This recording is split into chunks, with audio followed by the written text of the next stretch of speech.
मी बोरकर गुरुजी, विश्व ज्योतिषाचार्य, ब्रह्मांड ज्योतिष कार्यालय, मुक्काम पोस्ट रावेर, जिल्हा Jalgaon, Maharashtra, 425508 pincode number, WhatsApp number 9850015558, mobile number आणि व्हॉट्सॲप नंबर एकच आहे, 9850015558. व्हिडिओ नंबर 616 आहे, 25/7/2026. तारीख, वेळ आहे रात्रीचे 8:28. वार आहे शनिवार, आषाढी एकादशीचा दिवस. या दिवसाच्या निमित्ताने सर्वांना माझी मते जे आवडत असतील त्यांना, ज्यांना माझी मते आवडत नसतील त्यांना पण, सर्व परिचित अपरिचितांना माझ्याकडून आशीर्वाद. माझ्या पत्नीचं हे कार्य असल्या कारणाने स्वर्गातून तिचा पण आशीर्वाद आपणाला आहेच. पुष्कळशे व्यक्ती मला जाणतात, पुष्कळशे व्यक्ती लहानपणापासून परिचित आहेत, तरी पण पुष्कळशे अपरिचित पण आहेत. आपण परदेशात जातो, चारधाम यात्रा करतात, दूरवर प्रवास होतो, परंतु प्रत्यक्ष आपण आपलं गाव पूर्णपणे पाहू शकतो का, पाहिलं जाते का, हा एक प्रश्न मी विचारला तर किती जण होकार देतील मला नाही वाटत कोणी होकार देशील. वय 78, रावेर गाव मी अजूनही परिपूर्ण पाहिलेलं नाही आहे. हिंदुस्थानभर कितीदा फिरलो, परंतु जन्मगाव आपण पूर्ण पाहत नाही. जिथे कार्य करतो ते गाव आपण संपूर्ण पाहत नाही. हे एक आश्चर्य आहे. त्याचप्रमाणे मी हा व्हिडिओ करतो, त्याच्यातून माझ्याविषयी काही माहिती देण्याचा मी प्रयत्न करतो. तर याबद्दल काहींना ती स्तुती वाटते, हे करू नका म्हणून ते सांगतात. त्यांचं म्हणणं बरोबर आहे असं मी पण मानतो, पण मी स्तुती करणारा मनुष्य नाही. मी जे करतो, आता माझ्याविषयी सांगतो, ते भावनात्मक असते. माझी पत्नीचं निधन होऊन आता सप्टेंबर महिन्यामध्ये 3 वर्ष होतील. एकटा आहे. बोलणारं कोणी नाही, भावनेला साथ देणारं कोणी नाही, मनोगत व्यक्त करणारा जागा नाही. मग काय करणार? पण जे आपली माणसं आहेत, आपली नातेवाईक आहेत, ऋणानुबंधाने जुळलेली आहेत आणि भावनेला साथ देणारी आहे, म्हणून मी अशासाठी भावना माझ्या व्यक्त करत असतो. कारण भावना व्यक्त करण्याला जागा हवी लागते, आपुलकी हवी लागते, आपलेपण हवे असते, साथ देणारी व्यक्ती हवी असतात. त्या आपण आहात. म्हणून मी माझं वैयक्तिक काही जे असेल ते सांगत असतो. माझं पुस्तक उघडं आहे, ग्रंथ उघडा आहे, मोकळा आहे. माझ्या जीवनात जे काही आदर्श असतील, तुम्हाला वाटत असतील, तर ते आपण अवश्य घ्या. हा त्यामागचा हेतू. आणि माझी घुसमट थांबावी, डोक्यामध्ये ते वैचारिक चक्र निर्माण होते ते थांबावं. कारण हे वैचारिक चक्र जर थांबलं नाही तर बुद्धी नाहीशी होईल, वेडेपणा येईल. आणि या वैचारिक चक्रामध्येच मनुष्य मरण पावतो, मृत्यू पावतो. तेच विचार करून, एकटर राहून.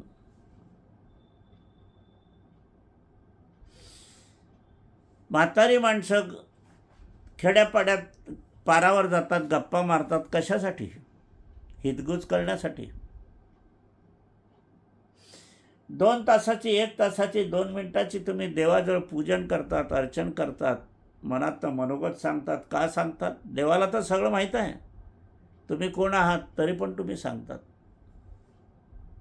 तर मनातील भावना व्यक्त करणं आवश्यक आहे आणि विचाराचं आदानप्रदान आवश्यक आहे. आपण मला वर विश्वास ठेवतात, पण मी कोण आहे हे आपणाला कळावं, हे पण माझा हेतू असतो. चुकीच्या ठिकाणी विश्वास ठेवू नये असंही माझं म्हणणं आहे.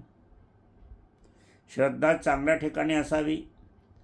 जो मनुष्य पवित्र आहे, आचरणाने, नैष्टिकतेने, आहाराने, वाचनाने, जी काही बुद्धी असेल ती. आपण एखादा गुरु करतात, गुरु करण्याची प्रथा आपल्या हिंदू संस्कृतीत आहे, तर आपण विनाकारण कोणालाही गुरु नाही करत. त्याच्यात आदर्शवत आपण पाहतो. नेहमी मी त्यांना पूजन करतो, भेटतो, आदानप्रदान करतो. हे कशासाठी? आपण आपल्या संसारातलं गणित त्यांना सांगतो. मला मुलगा झाला, आज मला मुलगी झाली, मुलीचा विवाह आहे, साखरपुडा झाला, माझे वडील आजारी आहेत, त्यांना मला घेऊन जायचं आहे, माझे वडील फार मोठे होते, स्वर्गवासी झाले, माझी आई जिवंत आहे, खूप काबाड कष्ट करते, आमचं लालनपालन करते.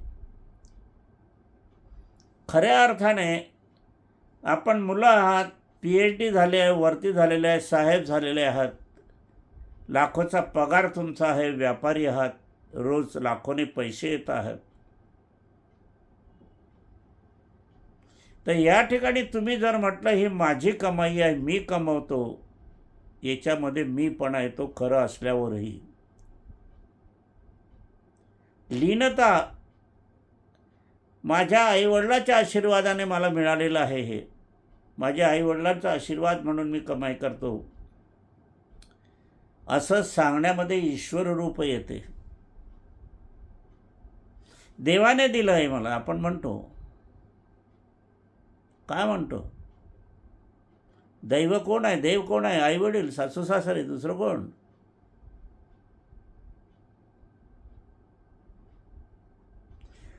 म्हणून लीनता, लक्ष्मीच्या ठिकाणी लीनता हवी असते. लक्ष्मी डोक्यात गेली, अतिरेकी झाली तर काय होते? गडगंज श्रीमंत असतात, पण शांततेने वागणारी माणसं पूर्वी पण होती.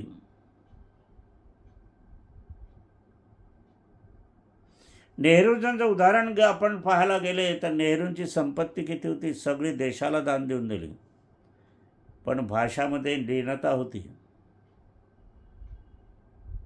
गाडगे महाराजांनी संपूर्ण घराण्याची संपत्ती समाजाला दिली, पण लीनता होती.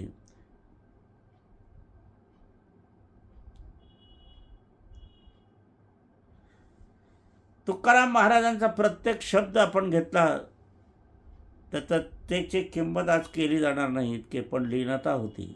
ज्ञानेश्वरामध्ये लीनता होती. बाबासाहेब आंबेडकरांची प्रति मिळवता येणार नाही, सांगता येणार नाही, एवढे मोठी व्यक्ती, पण नम्रता होती त्यांच्या ठिकाणी. हे नम्रतेचे श्रीमंत,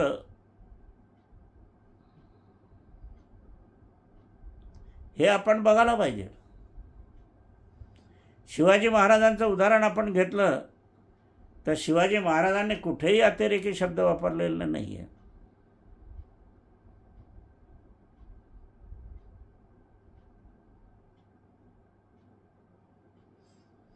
तर अशा ठिकाणी आपण सेवाभावी, जे म्हणतात आईवडिलांची आशीर्वाद ज्यांना हवे असतात, आईवडिलांचे आशीर्वाद मानतात, तेच खरी वंश परंपरा असते. आणि ह्या कर्मगतीचा हिशोब करणारा शनी आहे. आणि शनीचाच विषय आपला चाललेला आहे.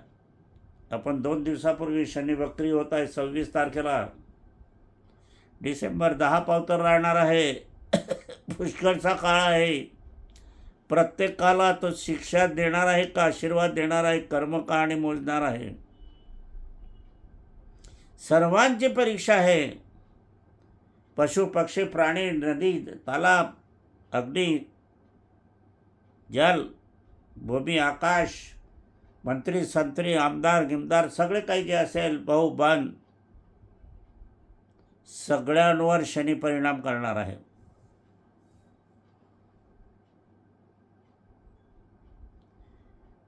आजचीच घटना पहा. शिक्षण मंत्र्यांचा राजीनामा न देणारे राजीनामा द्यावा लागला. हा शनीचाच प्रताप. अजून वक्री शनी होतो आहे. त्यात पूर्व हे राजकारणावर पडसाद पडले, अजूनही पडणार आहे.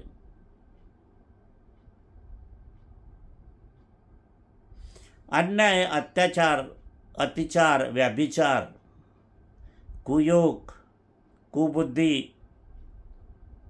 बळजबरी करणे लबाडी करणे लांडी लबाडी करणे भ्रष्टाचार करणे कोणाचं कार्य मोडणे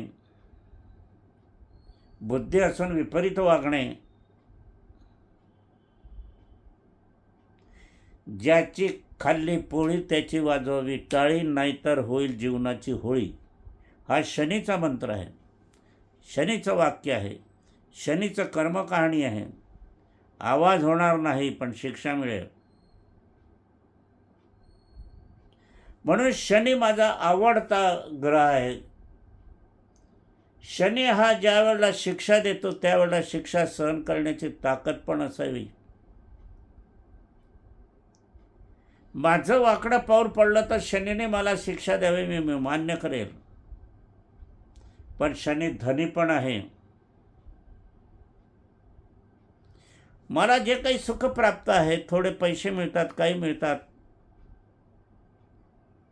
शनीच्या आशीर्वादानेच मानतो मी.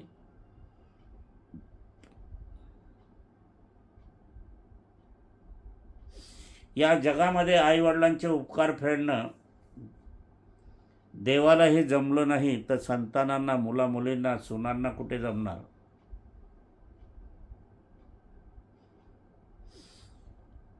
ज्याप्रमाणे एखाद्याचं पूजन करतो आपण, सणवार करतो, व्रतवैकल्य करतो, 16 सोमवारचं व्रत करतो, मंगळागौरी येथील आता त्याचं उद्यापन करतो, याच्या सर्व पूर्वी आईवडिलांचा नमस्कार पूजन अर्चन सासू सासऱ्यांचे नमस्कार पूजन अर्चन आरंभ केल्याशिवाय तुमचं कुठलीही कार्यसिद्धी होणार नाही.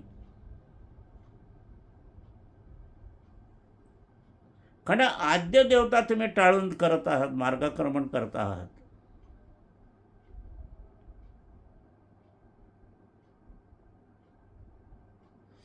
अपघातामध्ये तुम्ही मोजा, अपघात जे होतात त्याच्यामध्ये आई वडील असतात का?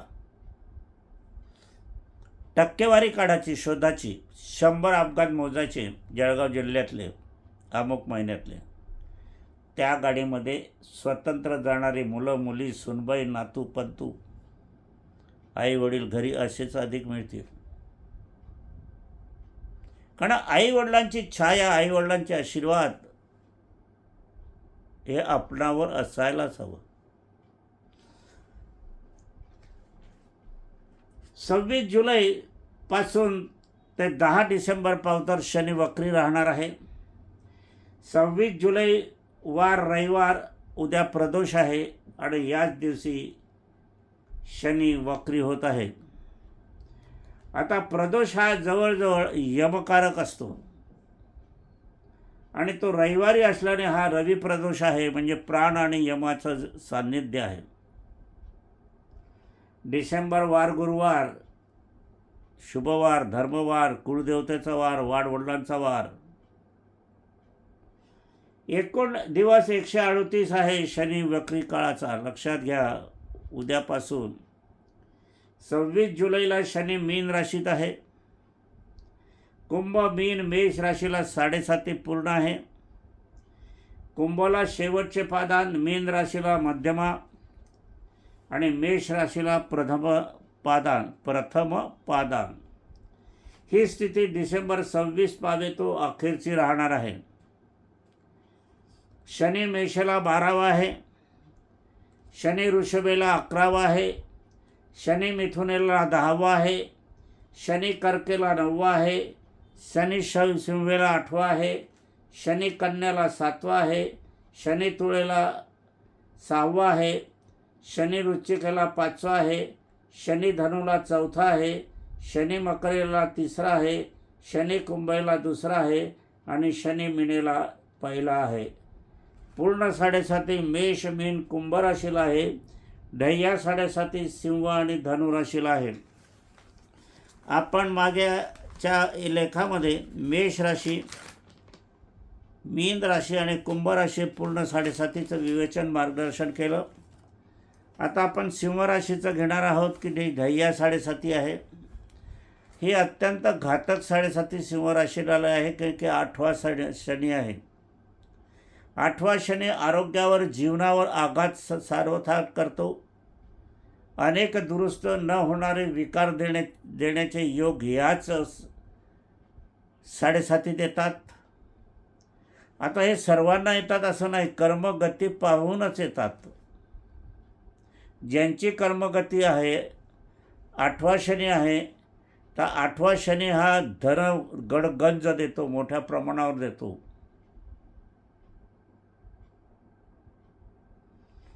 शनी वाईट आहे असं कधीच समजू नका. आपण वाईट आहोत. आपण पूजन जे करायचं असतं ते कुळदेवी, कुळदेवता, माता पिता, सासू सासरे, प्रथम आई वडील, सासू सासरे, कुळदेवी, कुळदेवता, श्री गणेश, गणेशाचे पूजन अगोदर, कुळदेवी देवताच्या अगोदर. इतरांचं पूजन करणं काही आवश्यक आहे असं नाही. तरी पण देवघरामध्ये आपली कुळदेवी, कुळदैवत पाहिजे. त्याचप्रमाणे लक्ष्मी, नारायण, विष्णूसह पाहिजे. महादेव पाहिजे म्हणजे पिंड पाहिजे. नाग पाहिजे त्याच्यावर. नंदीसोबत पाहिजे. मारुती अवश्य असावा. अनेक जण 99% लोक मारुती नाकारतात. का नाकारता कोणास ठाऊक. बाहेर जाऊन नमस्कार करताना घरात तो मारुती नको. काय म्हणावं या बुद्धीला. मारुती देवता अशी आहे की ती अपमृत्यू येणार टाळून जाते. ती यम आला तर स्वतः आज्ञा करते की यांचं कार्य सुरू राहू द्या, मृत्यू परत लावतो मारुती. म्हणून मारुती हवी, लक्ष्मीनारायण हवं, महादेवाचे पिंड हवी, बाळकृष्ण हवा, अन्नपूर्णा हवी, सरस्वती हवी, गणपती हवा, शंख हवा, घंटा हवा, निरांजन हवी, कोयरी हवी, समई हवी, दिवा हवा, अगरबत्ती स्टँड हवं, संध्यापात्र हवं, पंचपात्र हवं, त्यात पळी असावी. देवघरामध्ये की देवघराच्या खोलीमध्ये कुठल्याही महाराजांची फोटो लावू नये. देवघर कसं म्हणतात? देवाचं घर. त्याच्यात देवाचं अधिष्ठान, देवाचाच निवास. भक्तनिवास नाही आहे. भक्तनिवास आपण पाहतो तिथे माणसं राहतात. तिथे माणसं राहतात म्हणजे त्या देवाची भक्त करणारे भक्त राहतात. असो, आपण सिंहराशी पाहूया. सिंहराशीचा स्वामी रवी हा प्रत्यक्ष शनीचा बाप आहे, शनीचे वडील आहे, शनीचे पितृ आहे.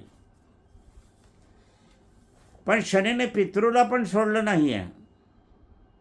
जेव्हा रवीला 7.5 आली होती त्यावेळेला अंधार झाला होता. कुष्ठरोग वडिलांना झाला होता. शनीचे वडील रवी यांना संपूर्ण विश्व अंधारमय झालं होतं. म्हणजे शनीची केवढी ताकद आहे पहा, समजून घ्या. महादेव हे शनीचे दैवत आहे, देव आहे. त्यांनी मध्यस्थीने शनीला सांगितलं की विश्व याच्यात अडकते दुःखात, म्हणून सोडवणूक कर. आणि म्हणून शनी तिथून दूर झाले आणि पुन्हा प्रकाशवान रवी झाले. ही सत्य घटना आहे, दंतवंत कथा नाही आहे. निष्ठा पाहिजे, श्रद्धा पाहिजे. साडेताचे अपनाने शनी यांचा संयोग स्फोटक योग असतो. आपला स्वामी बलाढ्य एका अर्थात शनीचे वडील रवी, पण शनी रवीचा पुत्र असताना देखील रवीला म्हणजे पित्याला कुष्ठरोग लावला गेला. संपूर्ण विश्व अंधार झाला होता. म्हणजे आपण शनीचे सामर्थ्य यावरून ओळखायला पाहिजे. आपली राशी सिंह, आपले स्थानापासून 8वा शनी आहे. अत्यंत गंभीरताची ही स्थिती आहे.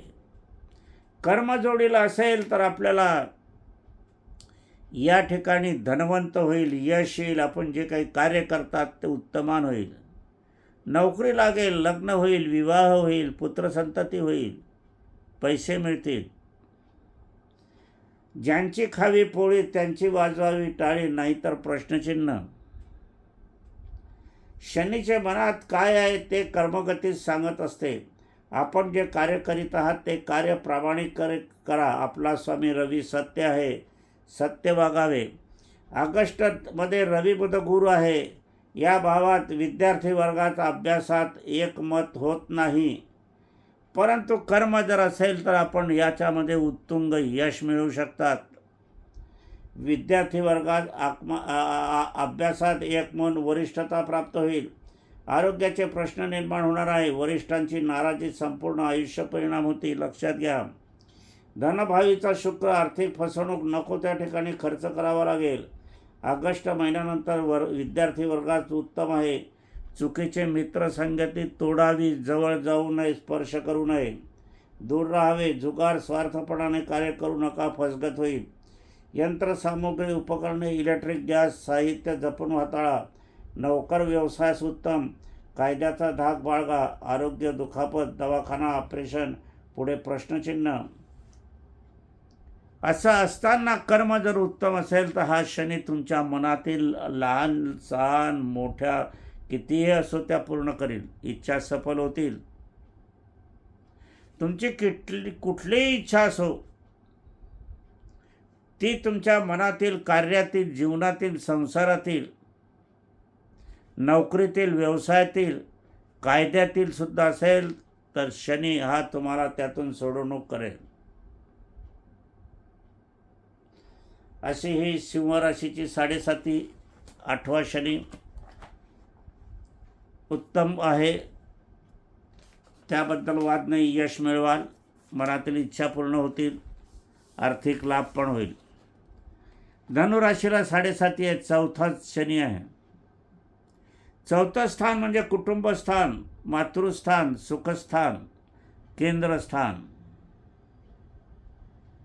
धनुराशीने सावधानतेने आपलं कार्य करावं, सत्यतेनं कार्य करावं, मान सन्मानानं कार्य करावे.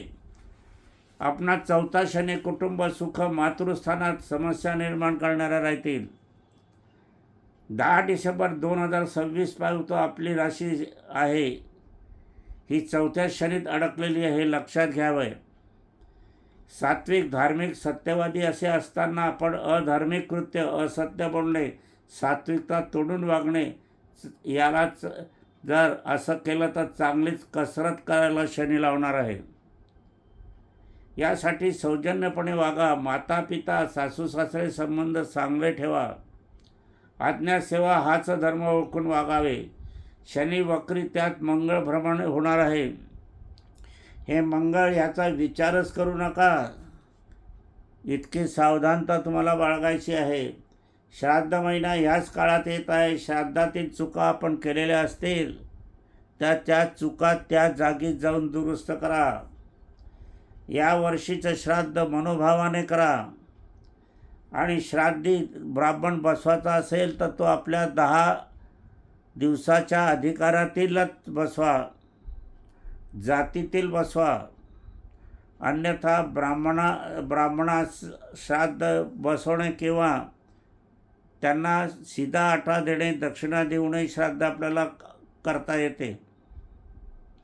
याच्यामध्ये श्राद्धामध्ये विजातीय म्हणजे इतर जातीचे लोक चालत नाही, हे लक्षात घ्या. संकरित म्हणजे प्रेमविवाह झालेला असला आणि दोघांच्यामध्ये जातीत अंतर असलं तर संकरित असे पण चालत नाही. परंतु मैत्री संकरित असले तर ते श्राद्ध बसू शकतात. करू शकतात.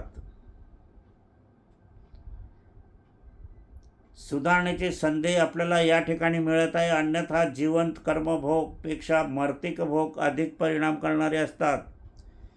चिंता करणारे असल्यावर समस्या येऊ नये अशी कृती कराल का समस्या भोगून कृती कराल याचा विचार आपण करा.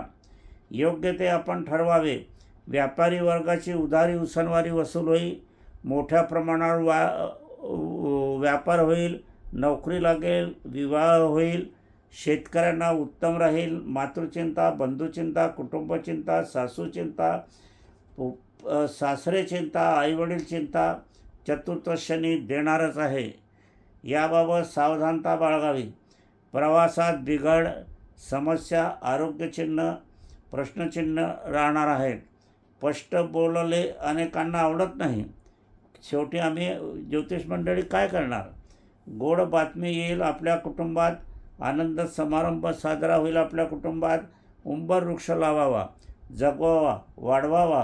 कुळदेवती कुळदेवता फक्त पूजन करावे. श्राद्ध इतर पूजन करा. यंत्रसिद्धी मागवून त्याचं पूजन करा. 7 नंबरची राशी तुला राशी. तुला राशीला शनी 7.5 नाही आहे, परंतु 6वा शनी माझ्या मते ही पण 7.5 असते. पण कुठल्याही ज्योतिष ग्रंथात किंवा पंचांगात याचा उल्लेख आलेला नाही. परंतु माझं वय 78 आहे. माझ्या वयाच्या 78 वयाच्या अनुभवानुसार 6वा शनी हा व्यापाऱ्यांना व्यापारिकता देतो, तसं व्यापारामध्ये अडचणसुद्धा आणतो. धनामध्ये, आरोग्यामध्ये किंवा कोर्ट कचेरीच्या कामामध्ये अडथळे आणतो किंवा पराभूत व्हावे लागते. शनी तुला राशीचा स्वामी शुक्र आणि शनी यांचा संबंध मित्रपणाचा आहे. तुला राशीमध्ये शनी हा खेळायला जातो, उत्साहजनक असतो, आनंददायक असतो, हे पण लक्षात घ्या. परंतु आपला शनी मित्र जरी असला तरी परीक्षा पेपर तपासलाच जाणार आहे, त्यात सूट नाही. मार्क वाढवले जाणार नाही. आपणा 6वा शनी खऱ्या अर्थाने ही 7.5 यायला हवी. पण शास्त्र मात्र मानत नाही, धरत नाही. पण माझा 60 वर्षाचा ज्योतिषशास्त्राचा अनुभव 6वा शनी हा 7.5चाच परिणाम देत असतो. मी जे काही आहे ते सत्य सांगत असतो. माझी पत्नी स्वर्गवासी झाली आहे, परंतु त्यांचे कुंडलीप्रमाणे त्यांना 5वा शनी आहे, म्हणजे सिंहेचा शनी आहे. त्यांचा स्वामी मंगळ आणि 5व्या क्रमांकाचा स्वामी शनी हा झाला अग्नियोग. परंतु 5वे स्थान हे जर पाहायला गेले तर संततीचे मुलांचे आहे. त्यात मंगळ गुरुचा योग आलेला आहे. मुलांकडे त्यांचे स्वर्गातून त्या पाहत आहे, एवढं नक्की. पहा ज्योतिषशास्त्र कसं उलगडत जाते. हा आमच्या पत्रिकेवरून किंवा इतरांच्या पत्रिकेचे उदाहरण देऊन आपण जर बघितलं तर स्वर्गवासीचे झालेले लोक असतील, ज्यांची राशी वृश्चिक असेल, त्यांच्यासाठी हा सिंह राशीतील शनी आणि त्यातील मंगळ स्वर्गातून हे लोक आपल्या मुलांकडे, बाळांकडे, संततीकडे पाहत असतात. यासाठी जाणकार ज्योतिषीच असायला हवे. अनिष्ट, आरोग्यचिंता, दवाखाना, औषधी खर्च वाढणार आहे. सप्टेंबर आरोग्याबाबत अनुकूलता जन्य रिपोर्ट येणार आहेत. आरोग्य सुधारणा होतील. वाहन खरेदीचे योग आहे. प्रवास देखील होणार आहेत. ऑगस्ट पितृ आठवण पूजन करावे. श्राद्ध पक्षात निधन झालेल्या व्यक्तीचे सवड काढून श्राद्ध केलंच पाहिजे. ऑक्टोंबर परीक्षा पास उत्तीर्ण. ऑक्टोंबरमध्ये आपण काही स्पर्धा परीक्षा दिली असेल, त्याचा काही निकाल असेल तर आपण पास व्हाल. नोव्हेंबर विचलितपणाचा जोर वाढणार आहे. डिसेंबर आर्थिक लाभ होईल, आर्थिक वृद्धी होईल, विकास होणार आहे बुद्धीचा. पैसे देणे घेणे, उधार उसनवारी करू नका, पैसे बुडतील. स्पर्धा परीक्षात पास व्हाल. जुगार, लोभ करणाऱ्या घटनापासून दूर राहा. पाणी व उष्णताजन्य गॅस, फटाके, विद्युत उपकरणे घातक ठरण्याची संभावना आहे. आई वडिलांच्या आरोग्याची काळजी घ्या. अमावस्या वेदनायुक्त आहे, पौर्णिमा काळजीयुक्त आहे, 7:30 आरोग्य चिंता लावणारी आहे. पिंपळ वृक्ष लागवावा, जगवावा, सिद्धी मागून घ्यावी. आपण मेष, कुंभ, मीन, त्यानंतर सिंह, धनु आणि तुला या राशी आपण आतापर्यंत बघितल्या. बाकीच्या ज्या राशी आहे त्या आपण पुढच्या व्हिडिओमध्ये घेणार आहोत. 25/7/2026 रात्रीचे 8:58 झालेले आहे, वार शनिवार. सर्वांना माझ्याकडून आशीर्वाद. आषाढी एकादशीच्या निमित्ताने आणि इतरही सर्वांना सुखी ठेव. ग्रह शनी महाराज सुखसंपन्नता दे, सर्वांच्या इच्छा पूर्ण कर आणि त्रास संकट कमी कर अशी मी प्रार्थना शनीजवळ करतो. विठोबा रुक्माईंचा आजचा दिवस आहे, त्यांना पण नतमस्तक होऊया. माझे वडील, आई वडील यांना नतमस्तक, सासू सासरे यांना नतमस्तक.